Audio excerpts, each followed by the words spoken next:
Good morning, Fairfield Christian. Hope you guys had a fantastic weekend. You guys deserve it after Friday night. You guys put on a fantastic Christmas variety show. I couldn't be happier with the way that it turned out. Every single act was awesome. From the kindergartners, first graders, second graders, man, all your singing and dancing, you guys brought great energy. That was fantastic. The 11th and 12th graders, I know I kind of made fun of you guys a little bit with the from the last variety show and the slow motion Olympics, but really, honestly, you guys brought a deep, powerful performance. I thought it was just great, especially for the fact that you guys had just changed your act just a few days before. I thought you guys did a fantastic job. The third and fourth graders, words cannot describe the performance that you guys gave on Friday night. Everybody I talked to said it brought tears to their eyes. You guys, the skill and precision with which you performed that was amazing. Thank you so much. I know you guys worked hard and you guys did a great job. 9th and 10th graders, with your singing and playing, using your skills, talents, and abilities to glorify God, that was just incredible. Thank you for that. It was just, again, another powerful, moving performance. 7th and 8th graders, you guys were hilarious. It was a very needed counterpoint to the other acts that were taking place. Having laughs and having fun is always a good thing, and I thought you guys brought the house down with your 12 Days of Christmas. I thought it was hilarious. And finally, 5th and 6th graders, again, words can't describe the power that came through in your performance. Very skillful. It was just right up there with anything I've ever seen at any school performance ever. But you guys did a great job. So I want you guys this week to kind of relax. We got 4 days left of school. The big Christmas performance is over. So let's just finish strong this week.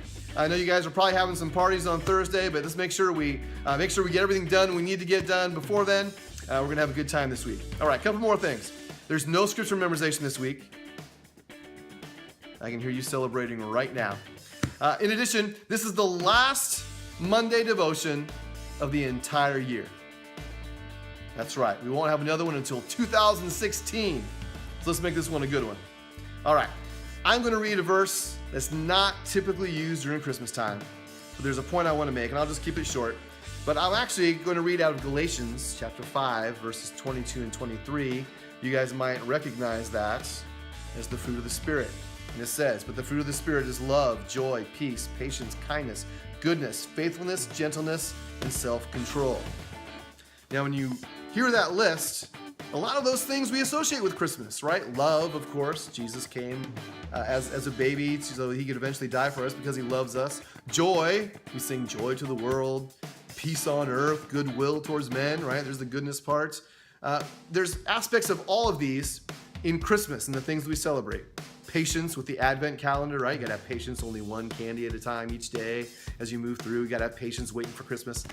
So there's aspects of all of these as we celebrate Christmas, except for self-control. Now, self-control is listed last in the fruit of the Spirit, probably because it's the most difficult. And you can't have self-control if you don't have the others. But especially at Christmas time, many times we see a lack of self-control. People spending more money than they really need to, kind of overextending themselves. People eating more food than they really should be, not exhibiting self-control there.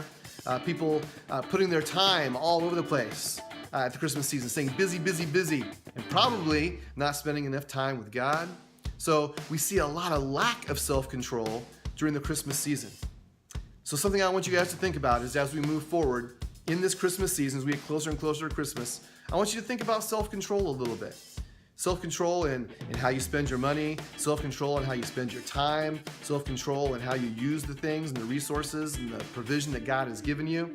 So think about that a little bit as we move forward, and try to do that as well with the rest of your family. Try to encourage them to exhibit some self-control during this Christmas season as well. All right, we've only got 4 days left, and then we're into Christmas break. As we get to Christmas break, one thing I want to encourage you to do, read the Christmas story with your family. Sit down together, and you can find the Christmas story in both the books of Matthew and Luke. It's not in all four Gospels, just in Matthew and Luke. but they're told from very different perspectives, and you get very different details about the Christmas story from each of those books. So make sure you sit down as a family, talk about it. Don't just read it, but talk about the Christmas story. Talk about the importance of Jesus coming to earth, first as a baby, and then growing into a man, and eventually dying on the cross for us. All right? Hope you guys have a fantastic week. I'll see you guys around campus. God bless.